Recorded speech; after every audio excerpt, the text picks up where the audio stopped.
Hey, welcome to the show. I'm here today with Roman Roberts, who's in charge of all things at Blue Sphinx Consulting. How you doing, Roman? Hey, how are you, Travis? I'm super pumped for this. We've talked like, I don't know, a dozen times, and we finally found room on my calendar to get this done. Uh, for those of you listening, I got on Roman's show and we had a lot of fun. And I'm like, hey, you should grab some time on my calendar. And if you don't do it right away, you're not going to do it. And he's like, oh, yeah, I'll totally do it. And then a couple days later, he's like, you're booked till like 2021, man. I was like, I told you to grab some time. Yeah, you gotta listen to this guy. If you're working with this guy, you gotta listen to him. He knows what he's talking about. I appreciate that. I don't know if everyone feels the same way you do, but tell us what the magic is with Blue Sphinx Consulting and what you do. Yeah, the magic actually stems from me being an interrogator in the army, but being a bad communicator. I couldn't communicate with those around me. I couldn't communicate with friends and family. And that drove me to really look into what I was doing as far as communication. And I got my own personal help and went through that journey. And then that helped me realize that, there's a lot of businesses out there that think they communicate efficiently, that think they have good processes, that think they really know what they're doing. And truthfully, they don't.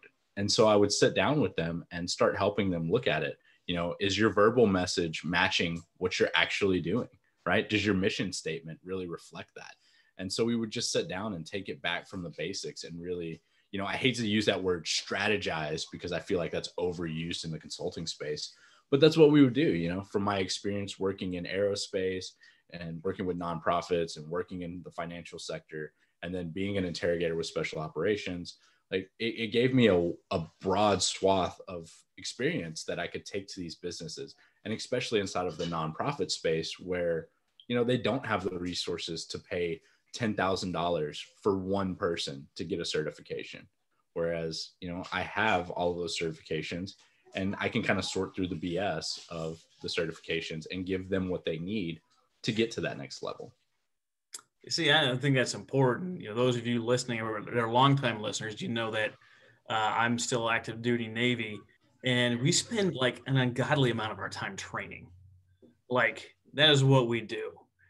If you're in the military at any level, you are spending your time training. And then somehow in the nonprofit world, those veterans that were once training all day, every day, they don't. And they don't train and figure out what they're going to do. And they don't identify their real processes. They're busy doing instead of planning, creating, communicating. And that's what we're talking about today is this communication piece. I mean, what was it about being a special forces interrogator that allows you to help others communicate? So it's two pieces. One, I always make the distinction that I was a support guy for them. I didn't go through the Q course. I didn't go through all of that training. They brought me into their world. And I think that's a key thing for anyone to realize. Like you can be great at one thing, but you're always going to need somebody to support you, right? That's why, if you look at the military, they have those primary MOSs and those support MOSs. And they also, just looking at their weapons and their equipment, they have a primary weapon and a secondary weapon because you can be great at one thing, but you will always need something else. And so that helped me realize that I don't have to be the main guy. And I got to do some amazing things, but it doesn't change that being that support guy is a needed role and people need that. And we forget how important that role is. And then we have these bad consultants that put a horrible taste in our mouth, right? By creating these, well, here's all your problems. And if you pay me $3,000 a month, I can solve them, right? Like that puts a bad taste in people's mouth. And so I said, what made me good working with special operations? And it was because I went in there with that servant mindset. And I went in there and said, I want to know what y'all need and I want to give it to you. And I want to teach y'all to be self-sufficient, right? Like they could never do interrogations the way I could, but I could at least show them how to set the foundation for me to succeed. And I think that that's the biggest thing that really resonated with me as soon as I started finding my identity and finding out how I wanted to serve the community was, okay, I can still be that same support guy and I can still give people the valuable support that they need in a world that's ever changing, because the one thing that never changes is communication. Like there's always some form of communication happening. I mean, just the other day, the Clubhouse app came out, right? And now everyone's all about that. But what's funny is that app is going to help people who are communicators win.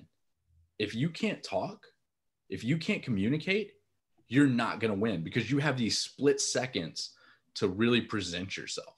And that's the same thing is true for businesses, and especially in the nonprofit space, because you're asking for something 9 times out of 10 out of people's generosity, right? You're saying, hey, this is something I'm passionate about and I need your help, right? So how do you pitch it where you don't sound like a traveling salesman trying to give them a vacuum cleaner, right? Like there's an art to it, and there's an art to effective communication, which is why I'm writing that book right now, based on everything I've learned from verbal communication, written communication, the West Point Negotiators course, multiple deployments. Like there is a way to communicate that can help you win, and there's a way to communicate that will make you lose.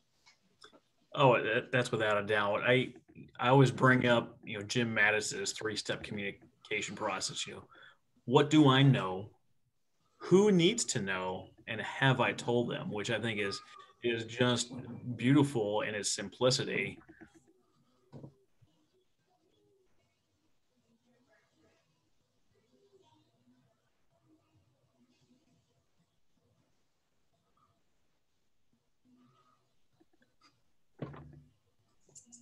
Is beautiful in its simplicity, but it doesn't always help you figure out what it is that you're trying to say. It's been a political turmoil has been a big thing, especially changing over hands of the presidency. And I'm not really looking to talk about that, but you can see the communication thing, how it changed, what people were hearing at one level, and what people were hearing at another level. And, the time we're recording this, Twitter and Facebook just kicked President Trump off of their platforms. And it brings up interesting questions like, is freedom of speech violated? Well, that's really directed towards the government. Well, did he say terrible things and incite violence? Maybe. Did the big tech companies, effectively silence the president? Well, they didn't, because he can still do press releases and interviews and all that stuff. But where we're at in the society, they effectively cut the public off from the president, from that direct interaction with President Obama and President Trump. And I'm not here saying anything for or against the other person, but those communication paths and understanding what it is that you're trying to do and trying to convey and what that means, there's always that second layer. There's always that undertone. There's always that emotion. And when you rely on one type of communication, I used to teach safety course because I was an aviation safety officer. And we were talking about communication because a lot of the times with the pilot and aircraft mishaps, you end up with a communication problem. And they're like, the students are like, what do you mean there's no communication problems? Hold on, I'm texting, and I'm nodding my head as I'm texting you. And then you read the text that I sent them. Are you reading it based on how I sent it? Or are you reading it based on how you feel? And they're like, ooh, what do you mean? I mean, if you're angry with me right now and you read this text, you might assume that I'm being obstinate or poking the bear. If we just had a great conversation and you're laughing and happy and you read this, you're going to feel an entirely different way about the same words that I used. Yep. So I love that. Businesses and nonprofits really decide what that effective communication is going to be and what it's going to look like. Do they test different things, or they just let it fly and hope it sticks? Yeah, it's funny that you say that, because I was actually just talking about this the other day with some people, and they were like, our communication strategy is we just try things and see what works, right? Because that's how we've been trained on social media. Just put content out and people will engage with what they like.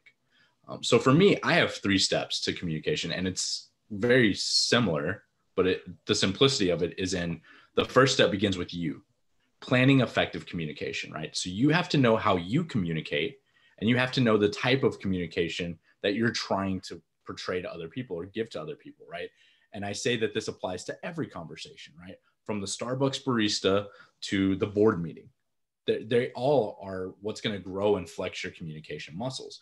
And how you flex those muscles is then going to relate to how you continue to communicate. So I believe that you have to create that plan. You can't just go into it and say, I'm just going to try this out and see what happens. Now, as you're planning, you may do things and say, hey, this is a method I'm going to go after, but it's got thought behind it. You didn't just say, I'm going to throw it on the wall and see what sticks, right? Because when you do that, you set yourself up for those positions to really ostracize people, right? I mean, not to get too political, but one of the key points that people always make around Donald Trump is that they feel like he just says whatever's on his mind, right? While people like authenticity, they want to know that there's a thought pattern behind that authenticity. They want to know that you're not just trying to be a bull in a china closet, right? Because we all like safety and security. Like, let's go back to Maslow's hierarchy of needs. There has to be safety. Safety's paramount, right?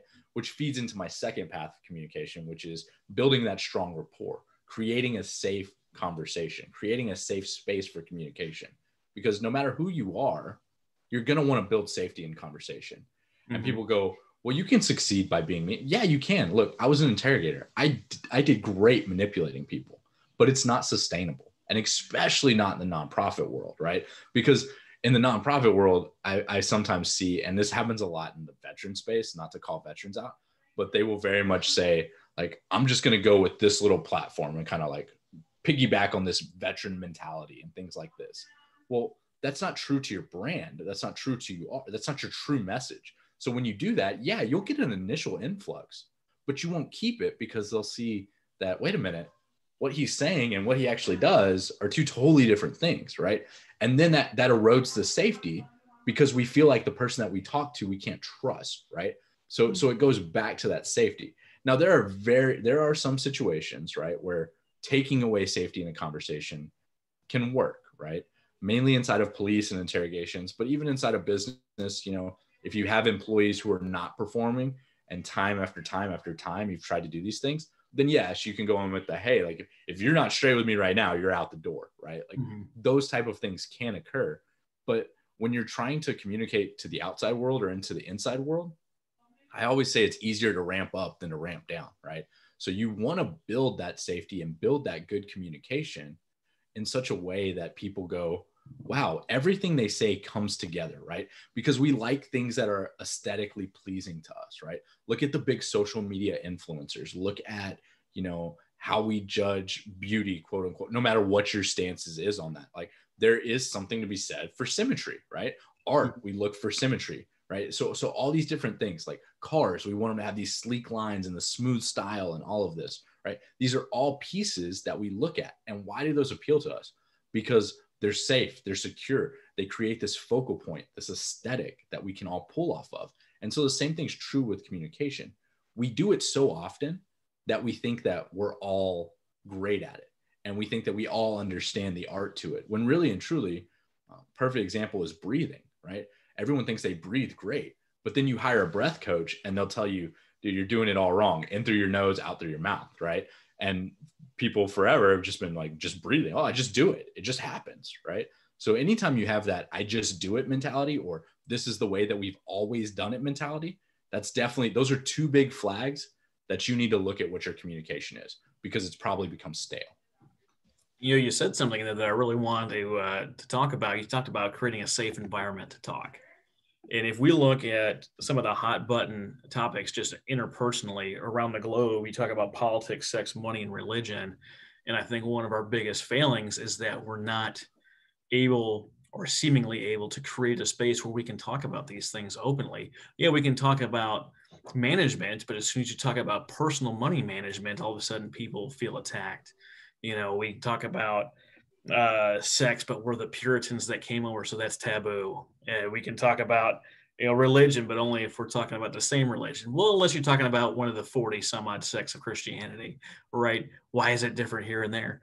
I'm going to bring up politics again, but I'm not going to get into the discussion of what it was. But we were flying to Hawaii. We had waited like 15 years to do our honeymoon because we were poor, right? You're broke, and you spend money on the things that really matter. And we're flying out there, and my wife fell asleep right away. She's not a big fan of travel. And I was sitting next to a gal from the Bay Area, and I've been stationed in Oklahoma at this point for like 15 years, and which is, you know, a red state. And I was like, hey, I'm interested in having this discussion about the candidates at the time. I think the big three were Hillary, Donald Trump, and Gary Johnson. And I was like, look, I really don't understand some of this stuff. Would you be interested in having a discussion about it? And you see the kind of the squirm in the chair a little bit. I'm like, look, I'm really asking because I don't understand some stuff. At this point, I'm going to say that I hadn't voted. I had always just assumed that all the candidates were terrible people and weren't going to, they weren't interested in what I was interested in. And then my buddy challenged me, like, well, tell me what you really know about them. And I was like, nothing. He called me out on it. And so I was interested in learning. I was following the Democrats, the Libertarians, and the Republicans. I was following the three candidates. I had been reading stuff that they had written and done. And I was like, I'd love to have this conversation to get a new viewpoint, but, lay some ground rules out because I'm going to ask from a place of understanding that I don't understand some of this stuff. And if we're talking about a specific person, whichever candidate, we have to answer of that candidate because so many times, like, well, tell me why this candidate did this. And usually the response is, well, this other candidate did that. That wasn't the goal here. The goal was to create the context for the conversation so we could talk about some of those things. And we were in the air for a couple of hours. We talked politics almost the entire time. At no point did she feel uncomfortable. I gave her the option to stop anytime she wanted. And we covered a lot of ground and we're able to see different viewpoints. We talked about guns. And I think the thing at the time was, it's easier to get a gun than a library card. And I challenged that a little bit. I was like, well, do you have a library card? She's like, yeah, I think it's hard to get. She's like, no. I was like, do you think that getting a gun is easier than that? And she's like, well, no. I was like, well, have you ever tried to go buy one? And she's like, I haven't. I was like, wouldn't it be interesting if you grabbed you and your friends and go to a sporting goods store and see what it takes for yourself? Buy one, don't buy one. That's not the point here. And see what it takes. Challenge that thing that you've heard or it's been drilled into your head. Give it the sniff test and see, what happens for you. Now, I don't have this gal's contact information. I don't know if she did it or not. And the point wasn't to get her to come to my side or me to her side, but to challenge the thought and the process behind something that you have ingrained in you. When's the last time you really challenged that self? And, to be able to create a safe place where some stranger was able to talk to me about differing viewpoints and what that might look like and why we feel the way that we do feel. I thought it was very productive, but it wouldn't have happened unless we created that framework and we operated within it. And you raise a great point to that, right? Because while I say safety, I also want people to understand, and I tell this a lot to the people that I work with, safety does not always mean comfortable. Yes, we want the overarching conversation to have a tone of comfort, and we want people to feel safe that they can communicate. But sometimes in having safe conversations, you're going to talk about uncomfortable topics. You're going to touch on the racism that's happening right now. You're going to touch on the political unrest. You're going to touch on the fact that, hey, the way that you're managing your business is costing you money, not making you money, right? Like those are uncomfortable conversations that can be had in a safe way, right? Like I can come from it from the approach like what you did. Hey, I want to understand, right? So teach me, right? I can come from the approach of you're doing a lot of things right, but what if you did this, right? So now I'm appealing to your pride and saying you're doing good, but what if you did this? Could you do better, right? And everyone wants to be better, whether we admit it or not. We all know that we can be better, but we always feel that people don't approach us in the right way to do that. So in building safe conversation, I don't want to shy away from uncomfortable topics, right?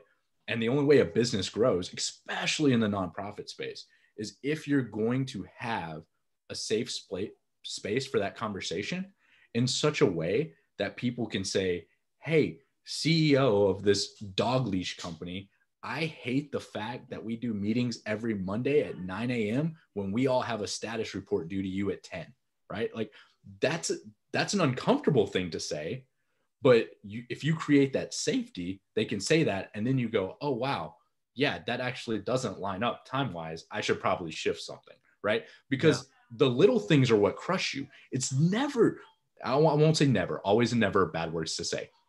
But majority of the time, it's not the major things that are killing you.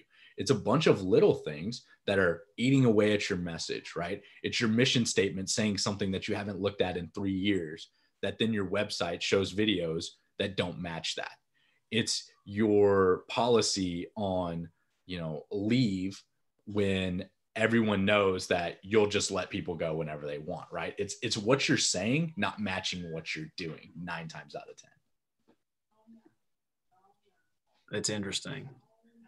I wonder, like, so where does, I deal mostly with, startup and new nonprofits.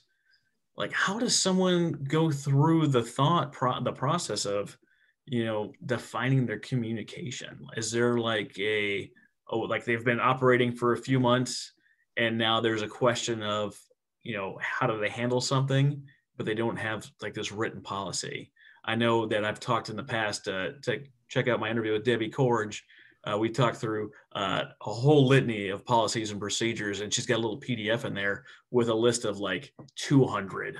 It's not 200, but it's a massive list of what policies and procedures you might have in place. I know we touched on like 4 of them, but like, how does an organization decide what a policy should really look like? Yeah. So, I mean, there's tons of formats out there, right? I'm a fan of the ISO 9001 standard of policies. So for me, that's kind of what I build those policies off of. But again, to your deeper question, right? How does that communication of that policy work? As an organization, when you start, you should be thinking, hey, I'm going to communicate my message out. I'm going to do this, right? Because any kind of nonprofit, you have a mission, right? Whether your mission is to help children in foster care or to provide dog leashes to service dogs, you have a mission, right? And so it begins with that right there, because in all honesty, that's your cornerstone. That's your pillar, right? Whatever you're telling people your mission is, that's what they're constantly going to come back to. That's almost your anchor statement, so to speak. So what's your anchor statement look like? And when you built it, did you put in the thought of it of, hey, this is just my passion and this is what I feel, right? So I just wrote it down. I put all my feelings down, because while that's authentic, does that communicate well, right? Mm-hmm. So it begins with that right there. Does your mission statement reflect, right? And is it actually something that people can hear and understand and instantly go, I get what they do, right? But then the next level to that is when you're writing your policies and procedures. I'm a firm believer that the moment you start a company, you should be thinking about it becoming the biggest company in the world, right? So how do you handle HR? How do you handle operations? How do you handle finance? How do you handle onboarding and offboarding, right? Because the problem I see is a lot of companies do this stuff. The CEO handles everything at first because it's a startup, and they don't write anything down. And then they bring on 10 people because they need 10 people. And those 10 people have no clue how to do it. So then they're trying to do everything for those 10 people. And they're like, oh my gosh, I have no time to grow my business. And I'm so frustrated at the people that I work with. When truthfully, it's not the people that you work with. It's the fact that you just said, hey, I know I need you. You seem like someone who can handle it. So now go and handle it. But then you didn't give them that space to handle it, right? So communication is also giving some of that freedom. But when you write those policies, you give them that roadmap. And then now safe communication comes into play. They look at that policy and they go, hey, Roman, you're telling me this is how you want to run operations? I don't think that's effective. Like, what if we looked at this piece right here, right? And so when you do that, it creates this way that people have safety, but written policies last. So you have a communication style that stays forever and becomes an additional pillar of your business. So I always tell businesses that I work with, put your mission statement in your policy. It doesn't have to be in there. There's no requirement inside of any standards or anything like that, but put it in there. Whether it's at the very first page, put that mission statement in there. So as the person's reading the policy, much like you said, right, based on the conversation you have with someone previously, that's how they refer to a text message. So how do I want my business to look at my policies and procedures? Look at the way that I want them to do operations. I want them to look at it through the lens of, I'm achieving my mission every day by following this procedure. And so when you have a strong mission statement, then you put that in a policy and procedure, and people start reading through that policy and procedure. They're reading through it of the lens of, does this relate to helping foster children, right? Or does this relate to providing veterans affordable housing, right? And then they can look at it and go, no, it doesn't, because I'm wasting money, because I'm wasting time in how I process applications, right? So then they start seeing that. And now you've created continuous improvement gurus inside of your business who are helping you become more efficient because they're embodying the mission statement that you constantly keep hitting them with, right? Because in communication, the more that you hear something, you all of a sudden start valuing it. It becomes important. because the repetition, right? We know that inside of training, inside of fitness, inside of any space, repetition is key. So once you create a strong mission statement, that needs to be going out all day, every day, almost like a broadcast on a loop. So people are hearing it, ingraining it, and then viewing everything through that lens, because we want them looking through that lens. You touched on a couple of things in that last little, I guess it wasn't a rant, but It was a rant. We can call it Oh, a yeah, rant. it was definitely ranting. You got to communicate. Uh, touch a little bit on my experience. I went to the Naval War College and went through a 12-week course on the naval planning process and what that looked like. And you know, you're analyzing the enemy, you're analyzing your own forces, finding the weak spot, all this stuff, like really in-depth stuff. And then you get to where you're actually writing the policies and procedures, the instruction about how are people going to go out and execute this mission and what does this look like. And the big thing that we talked about is in any bullet point when you're telling someone what to do, it's a two-part statement. You have a task and a purpose. Like, we are going to communicate on social media is the first half in order to convey what we have available, what we do, what our next thing is to our audience, whatever that statement looks like. I'm not too familiar with the ISO 9001 framework, and I don't know if my listeners are either. Can you tell us what the ISO 9001 framework looks like? Yeah, so it's the International Standard Organization. It's kind of their baseline quality management procedures for a lot of nonprofits, trying to go after certain things. Certain government contracts and things like that will require it. Not everyone, obviously, but you can be ISO compliant without being ISO certified, right? So to me, it feels like a no pressure thing to do, right? Because it builds strong policies. It gives you a checklist. It gives you an audit list. It tells you all the key things you need, right? So it gives you the roadmap for, a couple $100. And now you can say you're compliant. And then if you ever need to become certified, you're already 9/10 of the way there. But what it does is it essentially lays out, very similar to what you're saying, right? Here's what my organization does. Here's the policies that we use to keep ourselves accountable to that, right? It has a big section on, leadership accountability. Are the executives coming to the table, reviewing the policies, being a part of the discussions? And it has big pieces on continuous improvement and auditing, right? Because a key thing is that we keep track of how our business is moving, that we're tracking those metrics. And it's a very simple format, right? It has, the policy. So let's go with, continuous improvement. It has continuous improvement. And then it says, why did we create this policy? What's the purpose of it? What are we trying to do? Right. And then like I said, I personally tell everyone to add in that mission statement, because again, you've told them why this specific policy matters, but you want them to go back to that. It relates to our mission. And then once you do that, you kind of outline what it is you do. You write down what you do, and you write it down in a way that follows a format, is easy to read through, is easy to understand. But inside of that format, you're also telling people, hey, this is how we respond to these problems, right? Because 9 times out of 10 inside of a business, people are firefighting. They're just chasing after whatever problem is going on and trying to solve it. What ISO does is it gives you these policies that say, I don't have to worry about the mundane day-to-day problems that come up, because I have a policy that covers that. I know what to do when this happens. Like, let's think back to the military, right? When you go through military training, you learn like these repetitive tasks of how to, handle a weapon if it has a misfeed. Well, that slap method becomes something that people then know beyond a shadow of a doubt. Oh, if I have a misfeed, the next thing I do is this. Well, that's what those policies are meant to do as well. Hey, metric came back bad. We're down 30% in sales. Well, this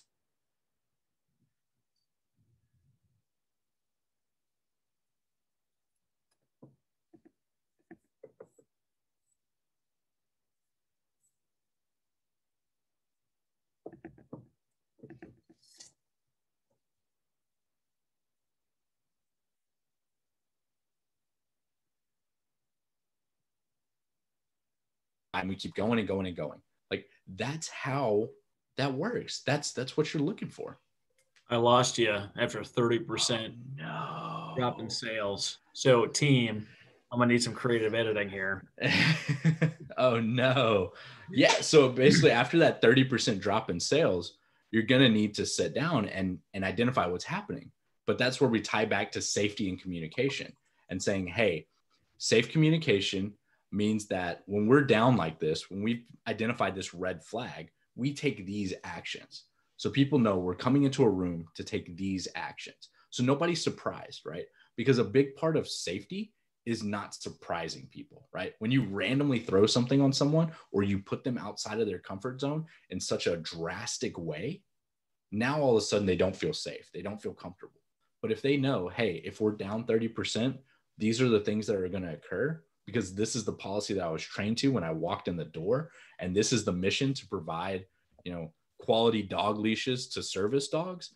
Then they know, okay, when this happens, this is what we're going to do so we can get back to providing quality to those service members that need it, right? And now, again, we're linking everything back to that anchor.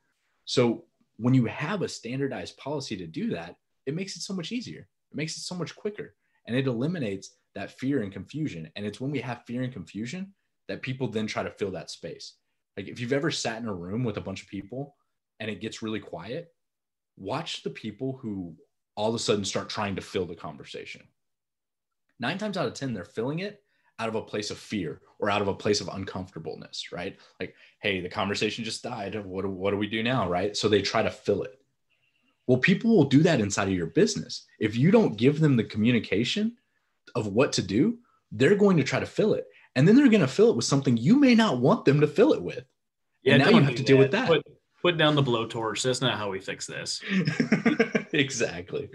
For those of you CEOs, founders, executive directors, maybe board presidents listening to this, you're like, but it sounds so time consuming. Imagine if you have a policy that's going to answer a question an employee comes to you with, and you don't ever have to answer it again because it's already written in the policy. Now, if it's not laid out the way you want it to, and it leaves some ambiguity or it leaves some questions are going to come to you, and then you solve that ambiguity, but then in theory, you just saved them ever asking the question of you again. You just bought yourself a lifetime of time of avoiding that future question that feel like a, hey, I know we talked about this 67 times, but I can't remember what you said. And you're like, dude, do you take notes? Like, have you ever held a thought in your head before? And that's just a little frustration that you might feel. But if you haven't, codified in a policy, then the answer is available to them. And then you encourage people to, oh, hey, did you read the policy on blah, blah, blah? And they're like, oh, is the answer in there? Yes. Yeah. Like, don't bother me. Like, go take care of what you can take care of before coming into here.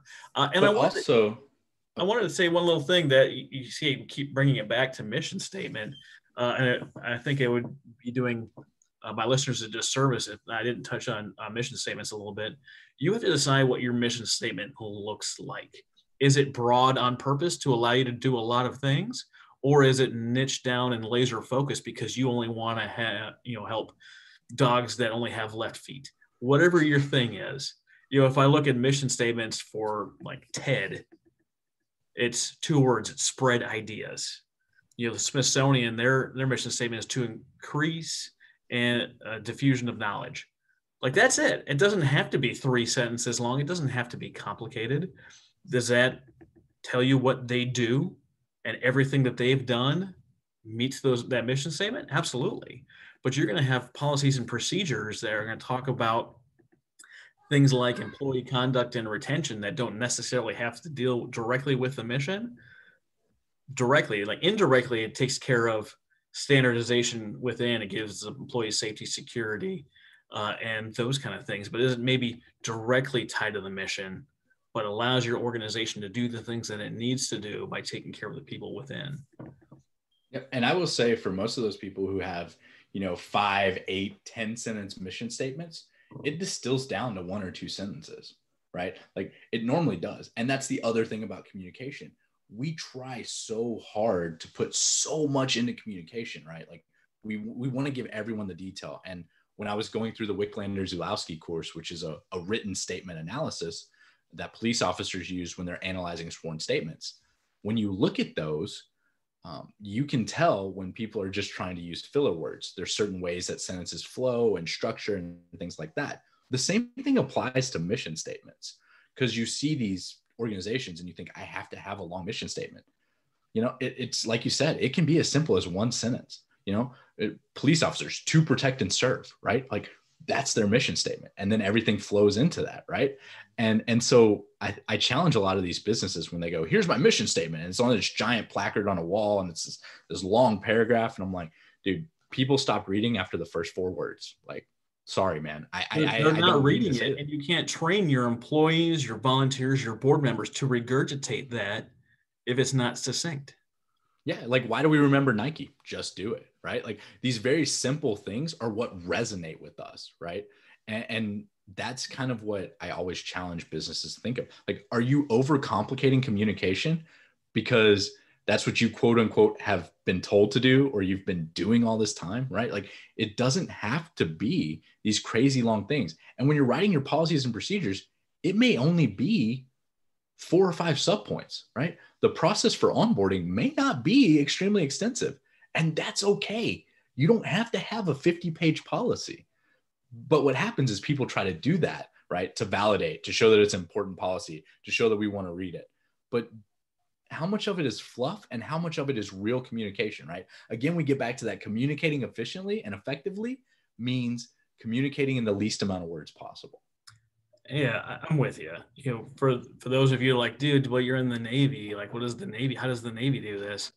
Well, when we go through and we're doing this planning and we're doing all the things that we're doing, we have our own mission statement. We call it commander's intent. The commander has said that he wants to do this.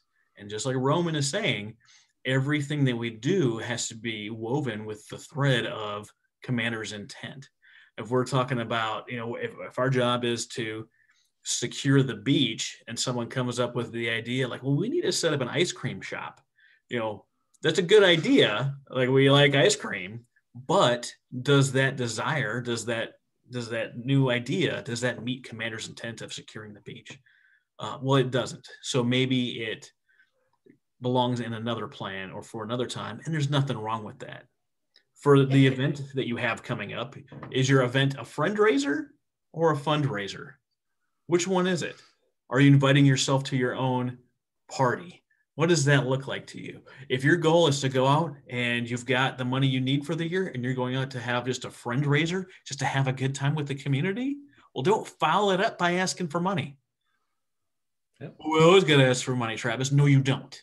No, you don't. You can say thank you. You can have fun. You can talk about whatever. You can do a pie in the face, whatever the thing is to have a good time.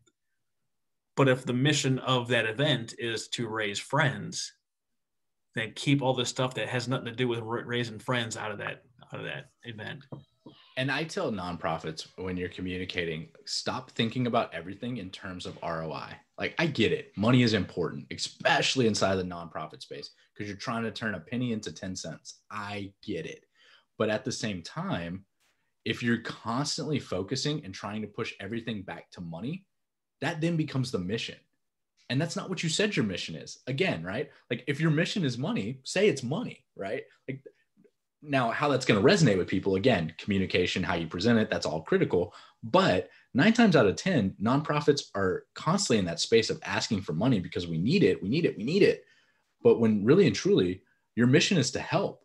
If you stick to that core of helping, right, creating, affordable housing for veterans, the money will follow because people will go, holy cow, they are really on this mission to make affordable housing. So I am going to give to them, right? And now the reasons that people give may not be altruistic. That's totally different, right? Like, that's a totally different revenue stream and avenue that you can go down in communication. And I think that's more manipulative. And I don't think that serves the organization, especially inside the nonprofit, because once you start dabbling in manipulation, you start dabbling in a space that when people find out, it discredits your brand. Because let's be perfectly honest, you as a nonprofit are a brand, and you're a bigger brand than Nike, Adidas, and all of that. And I know you don't want to hear it, but that's the truth, because people are going to see. Perfect example. There's a nonprofit that I know, Austin Angels, and they also have a nationwide chapter called National Angels. and they are dedicated to helping foster children.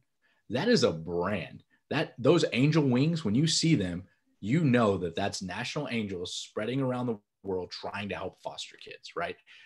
And if they all of a sudden start doing these mass manipulation things, people are going to know that and see that and associate that, right? We put a ton of time into creating this beautiful logo, but how much time do you put into hitting your mission statement? How much time do you put into writing that statement clear and concise in a way that relates back to everything you do, right? Because you want your employees to go out and say, I work for Austin Angels and we want to provide love to every foster child.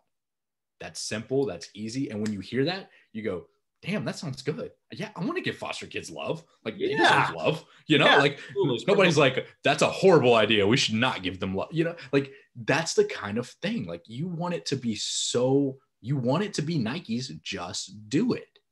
And then you have to realize that when you create a Nike's Just Do It brand, that's going to follow you. And every action you take is either going to be a positive or a negative ROI for that.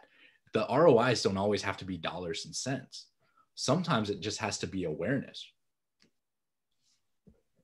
Yeah, absolutely. I mean, your fans are going to let you know if you're doing something off base. And I'm not talking about the time during COVID where you shifted or adjusted to deliver just a little bit differently or to help another group of people. I'm not talking about the short-term stuff. I'm talking about the long-term brand. Like your brand is who people say you are when you're not around. That's what your brand is. If you're like, oh man, Roman, you're the best guy, you're the greatest. And then you walk away and like, man, did you see that guy's beard? Like, does he even take care of himself? And I know you guys aren't seeing this right now. Roman has a very well-trimmed beard. I salute your beard. Thank you. But it's what people say when you're not in the room. That's what a brand is. That's what you are as an entity. And if like there's been some brands in the past that have violated. There's been nationally recognized or internationally recognized veteran brands that have shot themselves in the foot and used money that doesn't go towards their mission. I don't say their name because I don't like talking bad about people that are not in the room. It burns me. Yeah, I stop it because I hate gossip. But you can look this up on your own. But when your money isn't going towards the mission, people have a problem with it. And when I say mission, I don't mean I don't have a paid staff. We're all volunteer. Everything goes to mission. Ensuring you have quality employees is going towards the mission. Overhead is not an evil word. Stop it. Yes. And honestly, paying the money to write strong policies and saying, hey, I just raked out, $5,000 to write all my policies and procedures. But that didn't go towards buying dog leashes for the service dogs. Okay. But does that make it where you can more efficiently provide service leashes for the next 50 years? Well, then now all of a sudden that ROI became a lot bigger, right? So you have to start looking in the moment. And again, that's what being clear about that communication is, and knowing what your mission is, knowing how you want to communicate yourself. Because when someone goes to you, like when you're in front of the board, right? So this is for people speaking about the money they spend. Again, we're communicating effectively. So when we're doing that, we say, hey, I spent this $5,000 because I know that if we have strong policies, we will not have to go back to policy writing, meaning we can dedicate more time towards events to get leashes out there to people who need them. Who's going to argue with that, right? And that's part of what safe communication is. Articulately describing what you're doing in such a way that someone can go, oh, wow, okay, yep, that makes sense. And that's why planning your method of communication, planning your style of communication is so important. Because if you're taking the time to review your conversations and plan your conversations, when you get presented with that, when you have to go to the board and justify why did I just spend X amount of dollars, if you've already walked that conversation out, you have an idea of where it's going to go. I'm not saying you're going to always 100% get it right, but you're going to be able to play it out, both the positive and the negative, right? We need to start being our own devil's advocates inside of conversations and saying, hey, did we do this right? Did we do this wrong? Same thing with our mission statement. We need to start saying, playing devil's advocate. Did I write a mission statement that's going to further my organization? Or am I going to have to go back to this in 3 years and go, oh man, I did this wrong. I said this wrong, right? If we think about that up front, we get a lot less burn at the end. And that's what we want. We want more time to dedicate to our nonprofit. That's what every person listening to this podcast is wanting. How can I become more efficient, even if it's 1%, so that I can give that 1% back to the organization?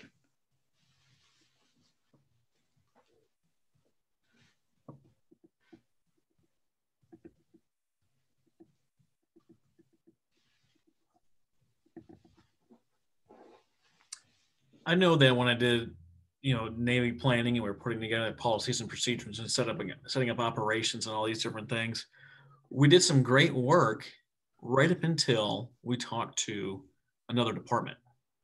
And then we realized that we were planning in the cone of silence or in a silo, and we didn't consider any of our other teammates or our support team how we were going to actually execute this thing. That's great that we want to move these people from here to there, but have you talked to the people that own the buses and the airplanes? Are you their only priority? Are you their top priority? Are you priority number 5? Do they have the space for what you want to do? Because wanting to do something is one thing, ensuring you have the means to get there is another thing. What do you tell organizations that are trying to have just one person in an organization write policy, or have every department come up with their own policy without doing any crosstalk? I will tell you, neither method is wrong, right? Whether you have one person do it or a team, like either method can work. But again, it works based on communication, right? So we have to plan, again, planning that communication. How are we planning? Are we looking at it and saying, okay, I'm going to do this and I need to reach out to these people? Or are we saying, hey, I'm going to do this and this is mine, I own it, right? Again, back to that CEO starting it out. When you build it, are you thinking about handing it off to other people? Or are you so focused and just build and do that you forget about that? So planning your communication doesn't begin and end with you as the CEO. Planning communication needs to go down to everyone else. And honestly, I'm going to put together a little one-pager about these 3 pillars, right? Planning effective communication, creating safe communication, and then reviewing conversations so that the listeners can see that and look at that, because that's critical, right? You can't be the only person planning and thinking about your conversation. Everyone in your organization has to embody that mindset of what am I communicating? How am I communicating? And am I doing it effectively? Because the next step of that would be, hey, I'm creating a policy on operations, and I know that the finance department is tied into operations because they receive the invoice. So, hey, as I'm planning this, I've written out what operations does. Now I need to go talk and create a safe space for finance to say, hey, look, I'm not trying to step on your toes, but in operations, this is what we're doing, and we want to be able to be more efficient in how we do it. Can you take a look at this and see if anything we did steps on your toes or affects your department in a negative way that I didn't see, right?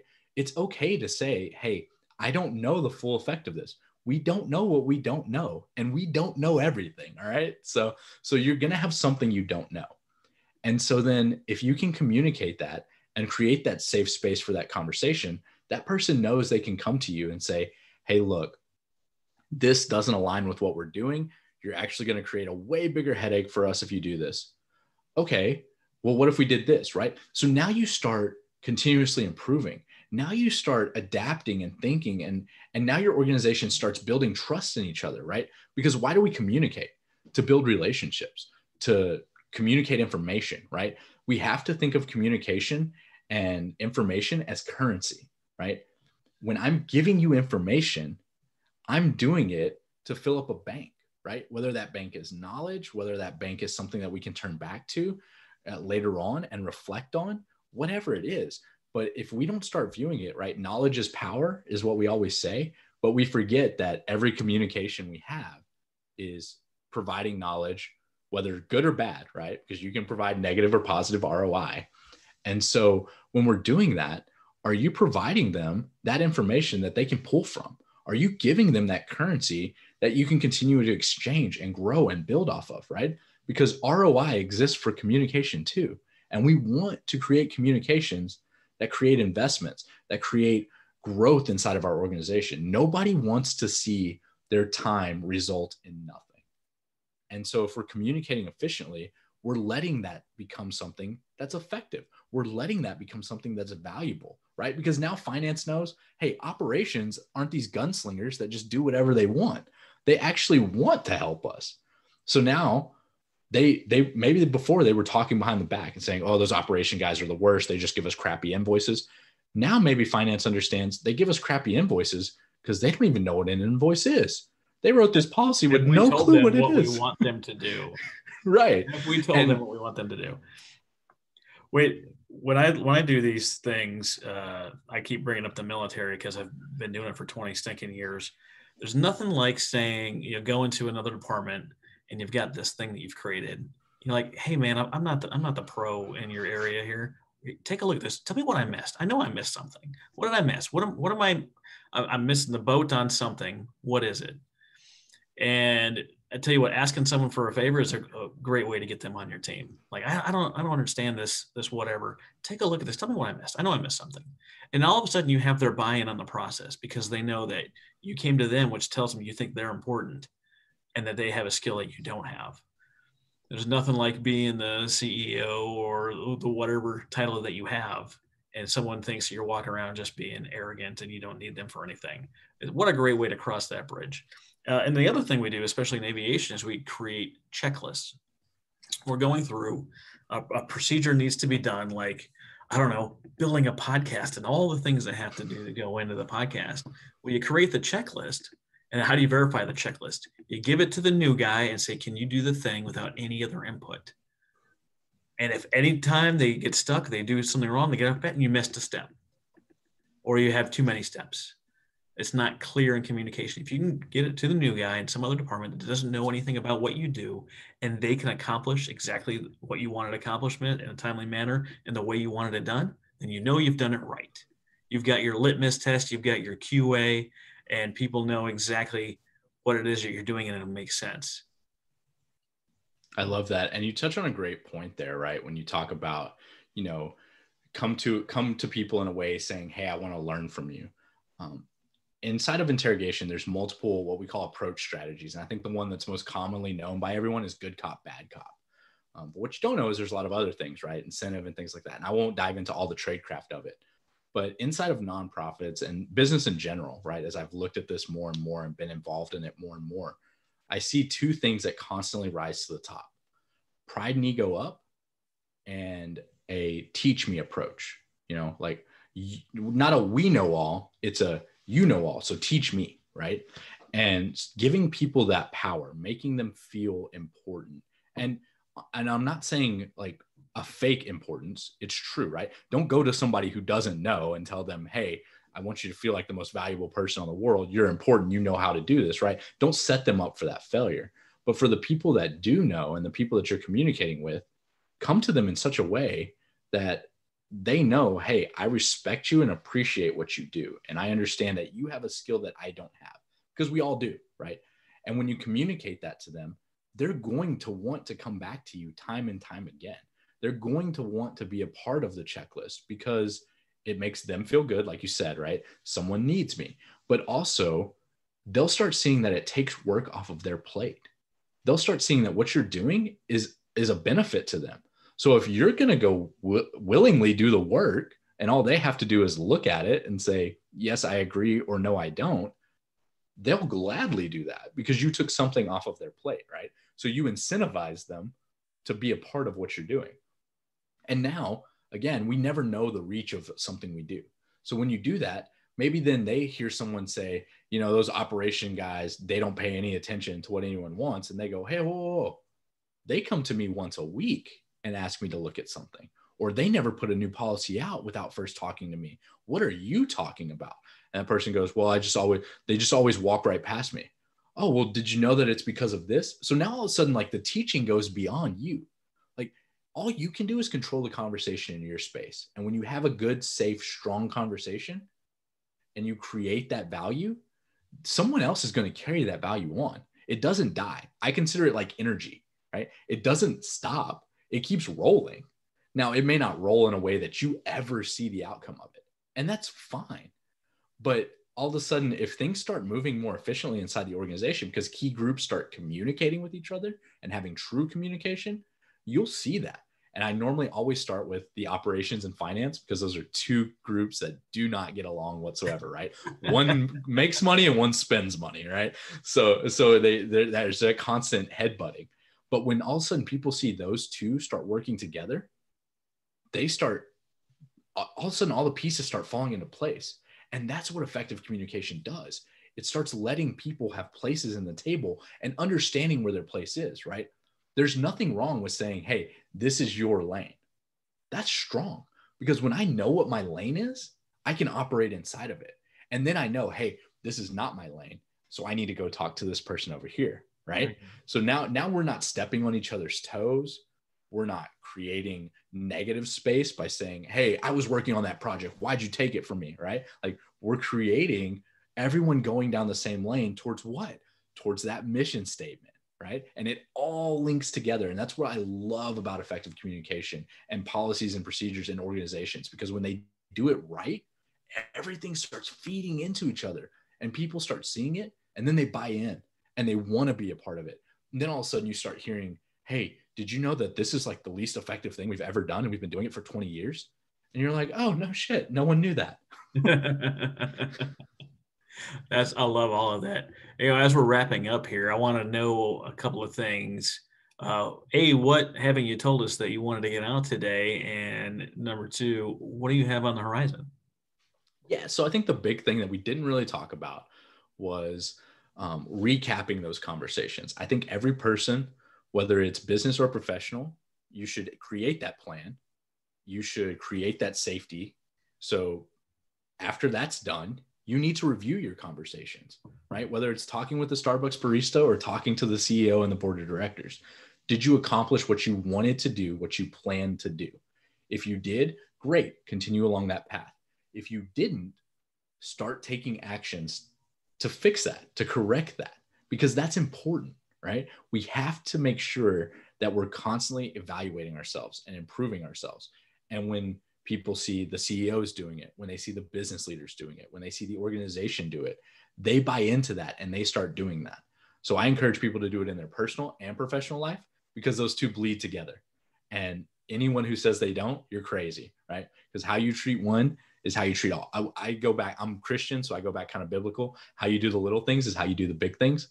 And so you have to really get that communication and that pattern of communication ingrained into everything you do, or you're just going to turn it on 9 to 5 and it's not going to be as effective as you want it to be. And let's be honest, with social media, businesses are open 24/7 now. You can be seen 24/7. So your communication has to be on point 24/7. Because if you decide to reply to an Instagram post somebody puts on your organization's page at 11:40, it can be viewed anytime, any place, right? So you have to really be thinking about that communication and that planning, that safety, and that reviewing in everything you do to make sure that you're constantly moving forward and you're not stagnating. What's on the horizon? Yeah, so on the horizon for me is I have a book coming out. I'm working on the art of effective communication as a book, looking for that to come out towards the end of this year. Everything goes well with publishing and such, but would love for y'all to check it out. In the meantime, if you just follow me at Real Talk with Roman on pretty much any of the social media sites, I have a 10-minute podcast as well. So we're really going to dive into some more communication and business leaders in 2021 and touch on those real topics in 10 minutes or less. And I want to help as many people as I can communicate effectively. So that's where my horizon is, growing in that space. Absolutely. And check out the interview that we did that's on Real Talk with Roman. Yes, that will be coming out here shortly. It is a great interview. Actually, by the time this airs, it'll already be out. So yes, you'll already have check it out. Downloads by the time. Oh yeah, I'm sure. I'm sure. Well, yeah, of course, obviously. Well, hey, Roman, hey, thanks for coming on today, providing legitimate, real, actionable intel and value to my audience today. Thank you so much. And my pleasure. I hope that everyone becomes a better communicator, and I hope to see all these nonprofits communicate better and grow just drastically in 2021. That's my wish, is to see all these businesses just take off, because 2020 was a rough year for everyone.